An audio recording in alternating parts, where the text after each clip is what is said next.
Hey everyone, how are we going? I'm currently out walking our new dog. I've just moved back from overseas and I wanted to get a dog fairly quickly, get him back. I miss having a dog and I have one. I will show you him in a second. But I want to talk to you a little about when you get a new dog, what I think is important. One of the most things that's important is taking your time to assess your dog's personality. Obviously breeds have certain traits that you know they're going to be like, and this young guy is no different. But it's also knowing that dog's personality and how you can train it. There's no one method that works for every dog, I don't believe. The reason I say that is, if you are too firm with some dogs that have a very soft personality, you can break these dogs, particularly as a young pup. You need to be careful. So you need to assess what style you're going to use with your dog. Look, obviously, it's a bit of a hybrid. You'll use a bit of everything. I'm certainly not about being pushed around by a dog, any personality, so you have to teach it that it's got to listen to you. But what I mean by that is, does it have a food drive? Does it drive from some other stimulation like a toy?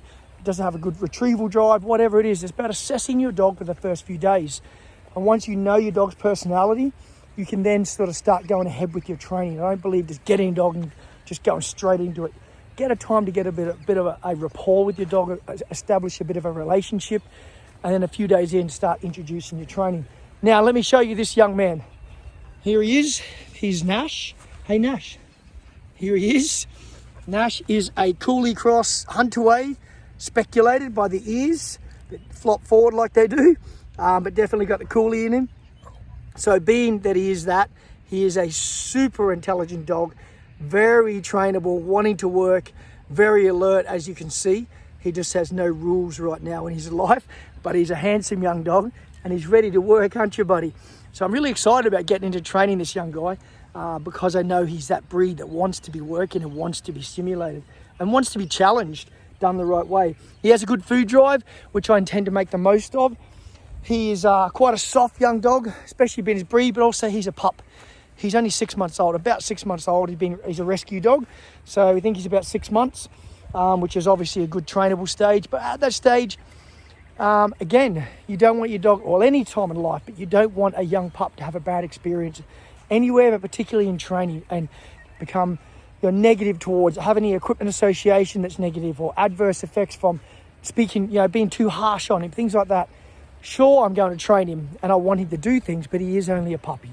I'm going to make the most of his food drive, which I'll fade out eventually to a degree. He'll still get food, but I'll use it as a stimulate, a focus point, a target, whatever you want to call it, at the start to get him wanting to work, but then, integrating that into variable sorts of rewards and things like that.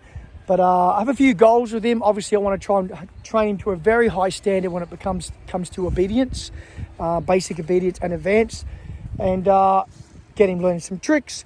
And then might even get him sort of exposed to some working things, joining some groups, maybe compete with him. We'll see how we go down the track. But at the start, just let him grow up, becoming a well-balanced young dog, being confident. Hey, buddy. Hey, Nash, come here, buddy. So, when I talk about assessing, so here's a good experience.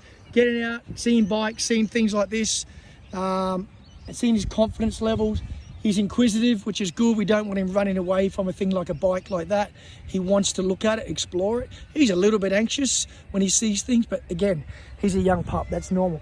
So also, assessing your dog. I'll show you how good his obedience is, how good it isn't. Hey, Nash. Hey, Nash. Nash, sit. Hey, Nash, sit. I don't normally say sit twice, by the way. I asked once, but I'm testing him. Hey, Nash, sit. No. Let's see if we can get him into a sit. Nash, oh, good boy. Nash, do you know drop? Do you know down? No. He's only 6 months, but he was owned by someone else. Obviously no obedience done with him. He doesn't even know what a sit is, but that's fine. I like a green dog, a new dog, a fresh dog. By the way, I don't train a dog like that. That's me playing around, just seeing what he's at. But yes, no obedience in this young man's life. He doesn't know how to walk on a lead. Sorry about that close up. He's terrible on a lead. He's all over the place. But I want to keep his spirit. So I'll be very careful about how I train him, not breaking him, making him enjoy it. Always been a great experience. Took him to the beach. He loved the beach, loved the other dogs, very interactive, and he's off to a good start. So stay tuned. I will be filming, not all, but most of his training to show you his progress and what I'm teaching him. just all the basic obedience, how I teach him, things like that, and you guys can hopefully learn something from it and just follow his little journey in life as he gets older. Hey, Nash, come here, buddy. Say hello to your YouTube friends. Hello. There we go. Hey. So there we have it. There's our young dog, beautiful young man, and stay tuned, stay ready, whatever you want to call it. And if you like my videos and what I do and anything like that, appreciate a subscribe or a share or a like and all those things we do on these social media channels. See ya.